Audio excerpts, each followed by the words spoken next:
The incline cable curl predominantly trains the long head of the biceps, more specifically in its lengthened position.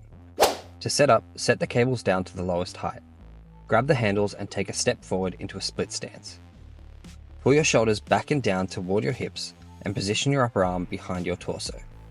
The cable should be an extension of your arm, creating a straight line.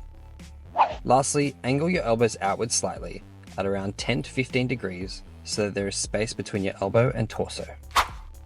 For the action, on the concentric, flex the elbows bringing your forearm toward your bicep.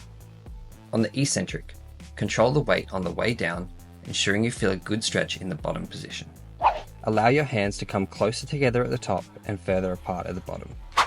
In addition, if your cable machine has a backrest to anchor against, make sure to use it just like this. For proper alignment, keep your elbows fixed into position with your upper arm behind your torso. Avoid rocking your elbows back and forth. And lastly, maintain shoulder stability by pulling your shoulders back and down toward your hips.